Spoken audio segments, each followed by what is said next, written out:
Not sure it's live yet. Okay, so let's start this webinar. I'm so happy you're here and to master your anxious thoughts. This is a topic that is very important to me because in the last months I've been working with my teenage daughter.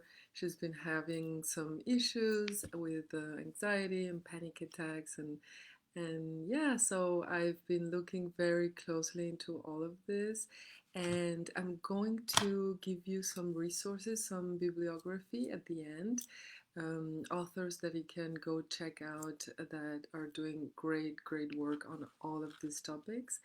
And great, but here today I want to give you quick tips that I have been putting in place with my daughter, with other clients, and it's basically I'm making the distinction, sorry, about anxious thoughts because we oftentimes we we think like anxiety is something bad, but it's not. No emotion is bad, right? Emotions are our response to something that happens to us, right? And I have a very interesting definition of emotions that I took from a book from the sisters Nagoski. I'll give you the book. It's called Burnout. I'll give you the reference later. And I love this definition because it explains what emotions are and how we feel them, right? I'm going to read it. It's not a textual quote citation, but it will give you a good idea. So their definition, it's Emily and Amelia Nagoski. They say it's an involuntary neurological is the whole nervous system response to that has a beginning, a middle, and an end. So it's a cycle, and it takes place in our whole body, not only in our minds, not only in our heart or our breath. Our whole body is affected when we feel an emotion. And like I said, there are no bad emotions, they're all emotions, they're all responses, and these cycles that get triggered in our whole bodies, right? And these emotions are, I'm separating them from our thoughts. And in that sense, if I talk about emotions, I'm going to talk here about the emotions more created because of stress. And emotions would be anxiety, panic, terror, fear, confusion, irritation, anger, for example. And the thoughts that can trigger all these type of emotions are obsessive thinking. So it's not a specific something specific that you're thinking about. It is for each person, but I can't just give you the example. Like it depends for everybody, right? But obsessive thinking is a way of getting into these emotions like fear and fueling it, right? And making it bigger than it actually is when it starts, right? So obsessive thinking, when you keep telling yourself, oh, why did I do that? Why did I do that? I shouldn't have done it. I shouldn't have done it.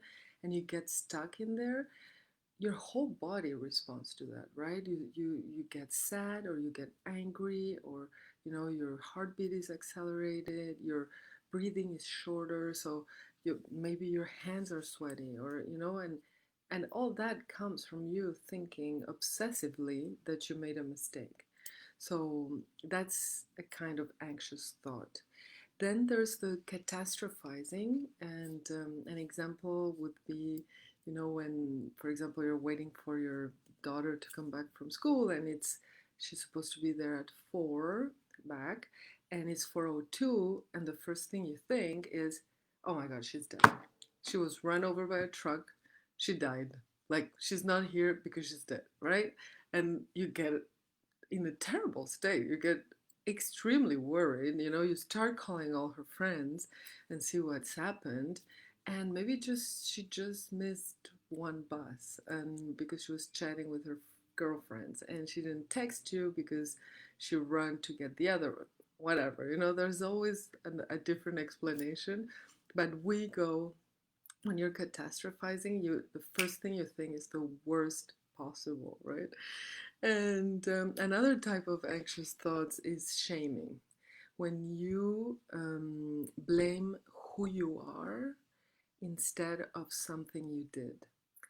And that slight difference, it makes a world of difference, because when you say to yourself, I'm not good, I'm the worst in the world, I will never, I always do the same things, I will never change, is different than if you're telling yourself, oh, I didn't pay attention, I tried to rush, and now I made a mistake. Like, well, maybe next time I have to take more time. And that is a completely different situation than telling yourself you're the worst in the world and you always do the same stupid mistakes. There's a lot of swearing involved in general when you shame yourself.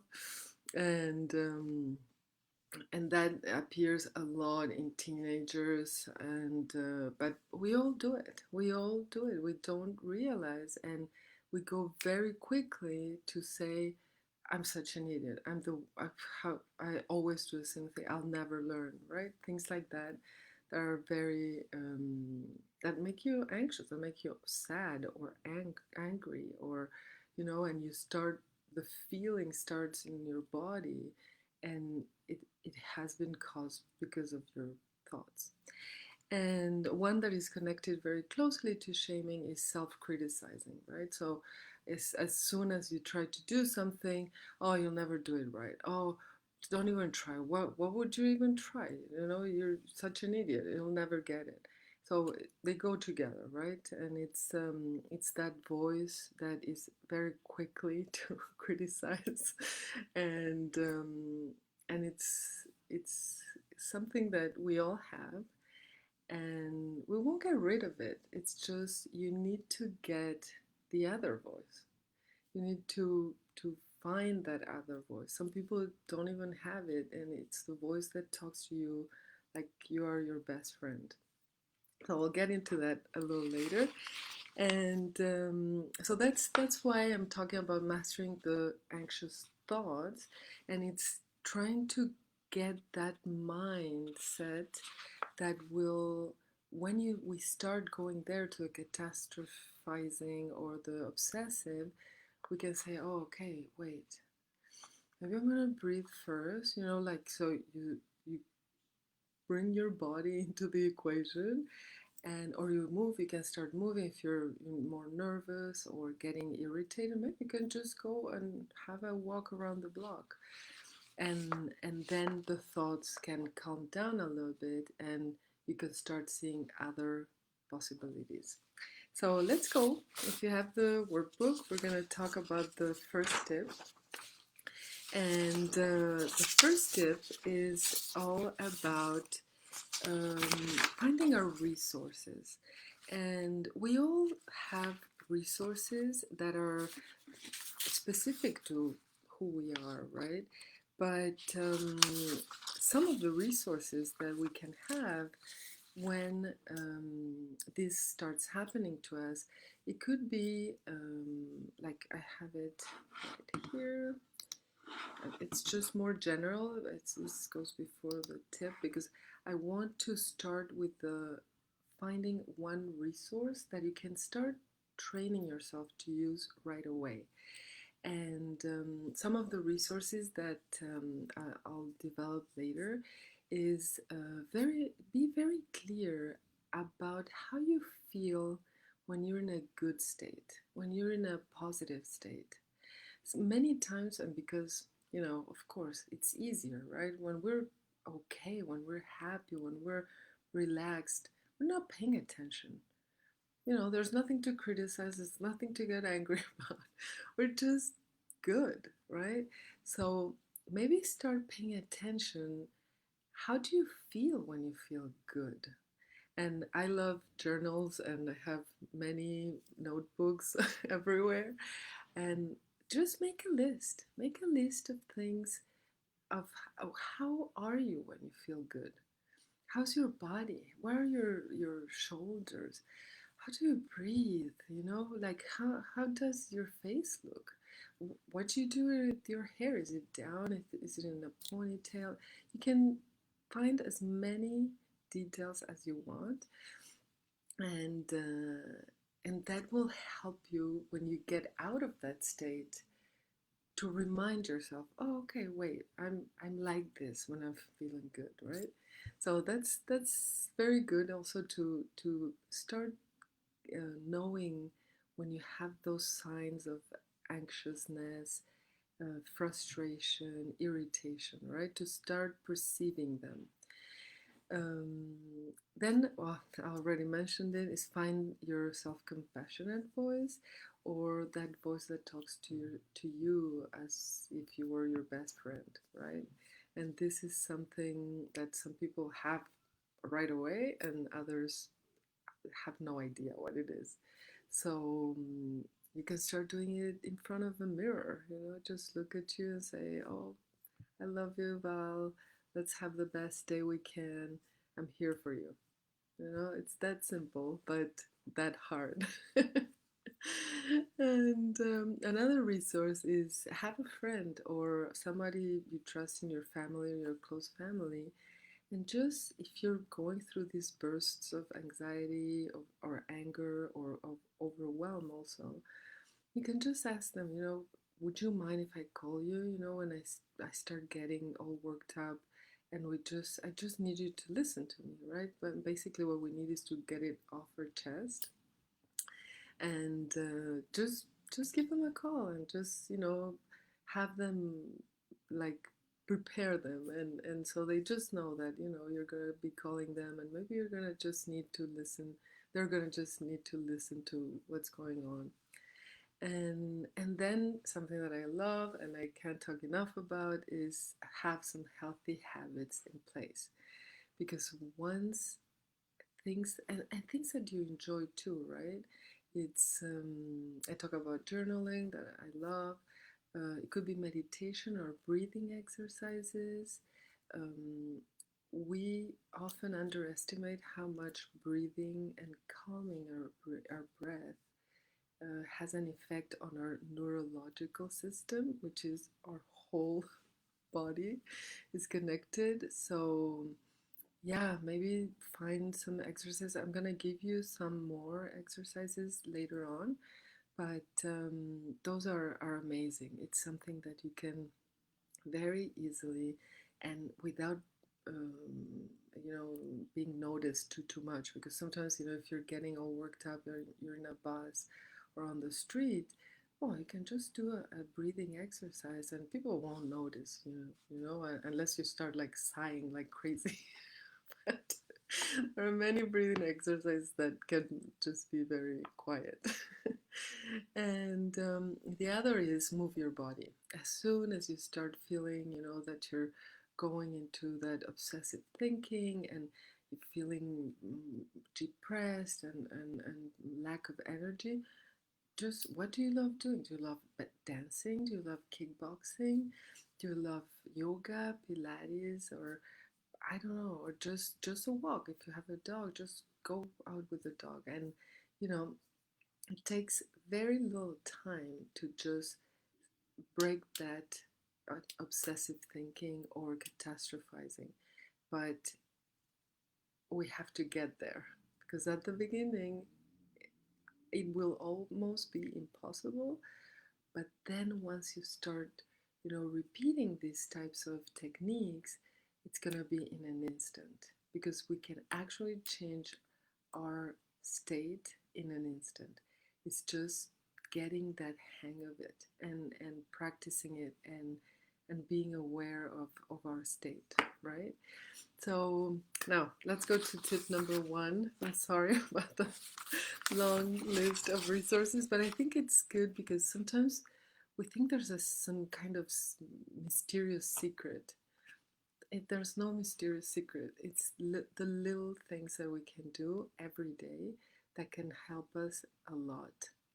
So for tip number one, and it says here, write in your journal or make a voice memo saying, and this is what I just mentioned in our first resource, how you feel when you are in a good mood, when you are calm, when you are when you feel like yourself, like you're good, you know? So that's the first one. And when you start doing this list, just go back to it. If you notice other things, maybe you can ask your kids, how am I when I'm calm and in a good mood? And just write it all down. It's all good. And from time to time, just revisit it, maybe once a day or maybe every other day, depending what's going on with you, or if it's your kid or your teenager. Just remind them, like, oh, have you read your list? When you're in a good mood, how you feel and stuff like that. And I wanted to do an exercise with you today, but I don't know. I think I'm making it too long, and I don't want to take a lot of your time because I know everybody's busy. But you can do it by yourselves too, or I can do a second live, and we can practice it together. It's an exercise to find your happy place, and you're not gonna find it in the real world. I'm sorry to say, but maybe you have one. That's great. But this happy place is in our imagination. And this is a powerful exercise because it combines your imagination, your language, and your senses. So when you create this happy place, and it can take you as short as 3 minutes, you just sit in a nice place where you're comfortable. You can close your eyes, and as you connect with your breathing, right, in and out, just think of the most wonderful place for you, right? And for me, I'll give you my example, so you can just compare or use it. For me, it's at the beach. I love the beach, and it's not a super hot day. It's a nice warm day, and then you start connecting with your senses, right? So I love the sound of the waves, and that gives me that repetitiveness, like it goes over and over and over. That calms me down incredibly. And then I love the smell of the sea, and then what colors do you see around you? For me, it's the sand and the water, a deep, deep blue. And maybe there are, I don't know, small clouds floating around, and they're white and bright because the sun is out. And then maybe what you feel with your fingers, right? Maybe if you're on I don't know, next to a tree, I can touch the tree trunk, and it's rough, but it's also very soothing and very grounding, right?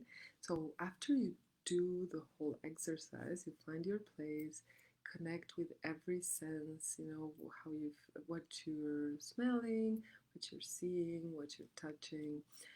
You take a picture of that mental picture, right?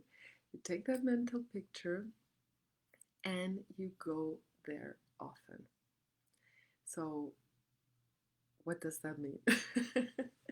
Well, it's in your mind, right? So, you just before bed, for example, you're going to bed, say, I'm going to take 30 seconds or a minute and just go back to that place. Close your eyes before you fall asleep. Go back to your place, smell the smell, see what you see, and reconnect to the place. And then you just go to sleep. But do it often, because that is an incredible resource to ground you when you're gonna be just in the middle of the anxiety, or because right at the beginning, what happens is that these anxious thoughts take over, and it's hard for the person to realize when it happens or why. So when that happens to you and you still don't have the other tools that I'm going to talk about a little bit later, because it just took over, and all of a sudden you're anxious, you're breathing short, your whole body is feeling the emotion. That's when you say, I'm going to reconnect with my happy place, right? And you try to start breathing and go to your happy place. But if you don't go there when you're feeling okay, it will be impossible to use it. So train yourself when you're feeling good or when you're feeling a little bit, unstable, or that you feel that the thoughts are gonna start taking over, you go straight away to your happy place. And really, it takes 30 seconds, a minute. Just be there, see everything, reconnect with the senses, smell the smells, and you'll see how powerful it can become. So that's the tip number one. And we're gonna go on to our tip number two. Like I said, is this takes time. There's no secret or mysterious solution. It's a matter of practice and taking time of applying all these things in your everyday life. That's why the habits are so powerful. So for tip number two, we have catch it early and prepare. So it's a little bit related to having your resources at hand. And in your notebook, it says pay attention to the moment you start noticing your thoughts. So you notice that you're going to you're obsessing about something, or you're shaming yourself. You start, oh wait, I already told myself I'm an idiot like 3 times. So as soon as you notice that, uh, I want you to complete here in the notebook, what is your specific one? Is it more obsessing? Is it more catastrophizing? Is it more shaming or self-criticizing yourself? So pay attention to the moment you start noticing your thoughts are going to whatever it is for you, right? For me, it would be more obsessing because I still have some some of that, although I've gone a long way. And identify as soon as you can what causes you to feel that fear or anxiety. And that's the second part of the tip.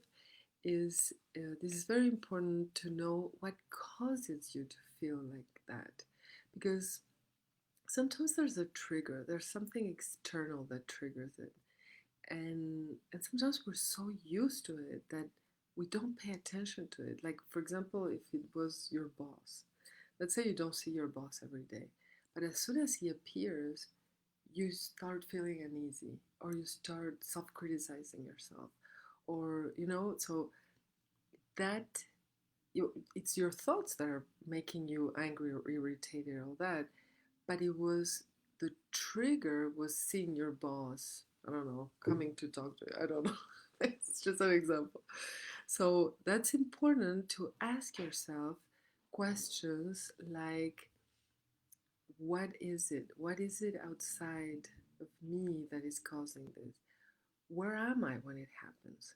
For example, if I give you the example of my daughter, many times she was in her way to school. So going to school, she was starting to shame herself and obsessing. Um, who, if it's a person, if it's your boss that makes you unstable, uneasy, when does it happen? Does it happen more in the morning, or does it happen more in the afternoons? Sometimes, people in the evening, you start feeling, lack of energy, and then that's when you start self-criticizing yourself. Oh, you're so lazy.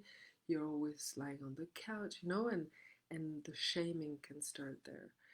And how are you when it starts happening? Are you more tired? Are you more, have you been very excited before and then you have like a crush, like come from a high and then you crush and you start, thinking that everything's gonna be terrible? and why is it happening? But why, it can have many answers, but you can think about it, and that could help you also pinpoint a little bit more um, of you know just thinking about the things you do and how you do them, right? And yeah, so then you can find, after you answer these questions, and maybe not all of them apply to you or to your kid, and but maybe think if it's different situations, write them down, and then try to find if there's one that happens more often, because that will give you also clues, right? um, if it's more when there's another person that you start shaming yourself. So maybe there's something there that you're competing with that person, or that person makes you feel insecure, or but so find the one that happens more often, and just to start catching it earlier and earlier and earlier, because I'm telling you, the earlier you find that you go there, it will be easier not to go there. If that makes sense. If that makes sense, I hope it does. Of course, if you have any questions, please, please, please don't hesitate. Ask them. I will answer the questions at the end. We're almost there. I'm so close to 30 minutes. I said it was half an hour, 20 minutes, half an hour. I'm sorry. But we're at tip number 3. So, tip number 3 is about taking action. And this is the nicest part, because it makes us feel so good when we actually get there and start seeing results, right? Because during the preparation and putting in place the habits and the exploration period about what's doing this, how who's if, is there any other person that is making me feel this way, those are good, but it's more, I don't want to say draining, but it might take you a little bit of time. So you could feel a little frustrated because you can't really pinpoint exactly what's happening. But this part, when we take action and we see the results, it's great. So the take action is, so you've noticed that an anxious thought is starting, and you notice your changes in physiology, like your body, you either maybe you crouch a little bit, or you frown your face, or you know I, you start noticing these little changes in you, and now we can take action. So now you can tap into your resources. So you can go to a happy place, right? If you're in a place, if you're at home and it's happening at home, very easy. Sit down, find a place where you can be by yourself, and and get into that place, right? That grounds you. The other thing, for me, it works wonders, and I think for teenagers also, is go find a playlist, find music that really helps you feel better. And music can change your mood in 2 seconds, I swear. If you love it, and if you're in a place where you can sing along and dance a little, that's the best. Then we talked about breathing, right? As soon as you feel that like for my teenage daughter, for example, that one was really good, because she was in a bus, or going to school, so she couldn't really start dancing, and it wasn't her best idea.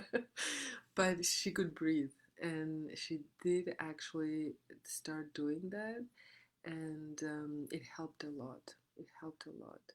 And I can't stress enough that the more you're going to put in place these resources and you're going to use them, the easier they're going to come to you, and the faster you're going to get back and say, okay, this is my mind. I'm going to my obsessive thinking. I'm gonna pull the brakes and calm down, right? And then you won't let all the reaction, all the body reaction with the whole emotion come out, right? And just because you started obsessing about, you know, whatever that is. And the other resource, also we mentioned it at the beginning, is call a trusted friend. So for the notebook, if you have it at hand, is after having noticed that our mind is being triggered by, and I want you to feel that with whatever is your case. So it could be anticipation, it could be stress, it could be the obsessive thinking, but really try to find which one is yours. We can take action. In this step, which will maybe take some time to happen, you will be able to stop the escalation and put and and take action. Put your favorite playlist, call a friend. You will be able to take a deep breath, and even if the anxiety or fear are already present, they won't get out of control because your mind will stop fueling the emotion. And so that's the third one.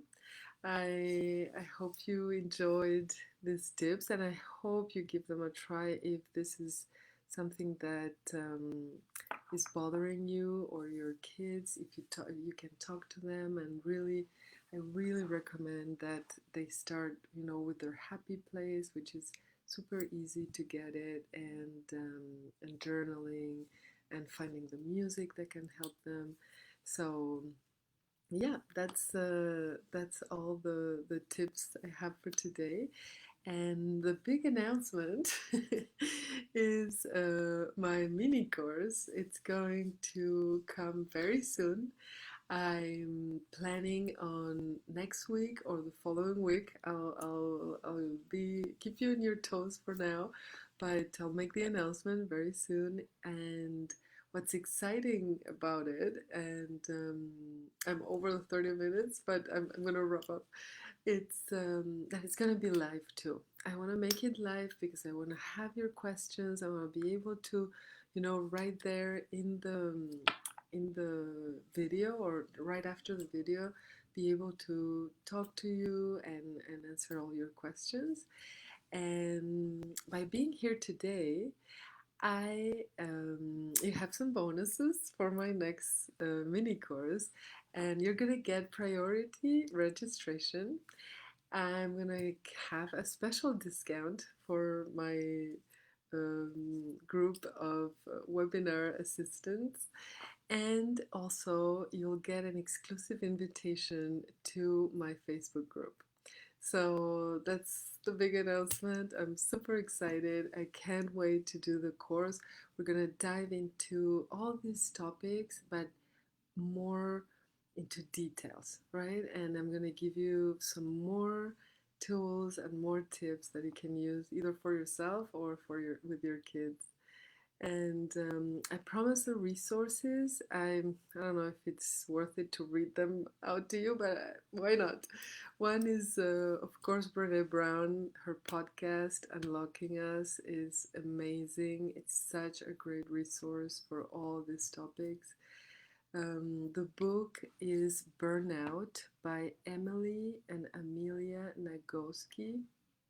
It's amazing. They talk about emotions, and they're great. And if you hear they did a podcast with Brene Brown, it's amazing. They're incredible. The other book that was very interesting is Embracing Anxiety by Carla McLaren, and it's very good because she talks how every emotion plays a role in our lives. And you know, like I was saying, there's no good and bad emotions. Like they're all emotions, right? But it's very interesting, and specifically talking about anxiety, fear, panic attacks. And the last one I want to recommend is Awaken the Giant Within by Tony Robbins. He talks about all these things, how your body can change your state, your language, your, you know, and it's really eye-opening. So I recommend them all. if you wanna read. And thank you for being here. Thank you for listening to me. I'm gonna put the replay in the page so people can see it even after. And I'm gonna create the download of the presentation so you can also keep it. So thank you for being here, and I'll see you in my next webinar or in the mini course. Bye. Have a great day.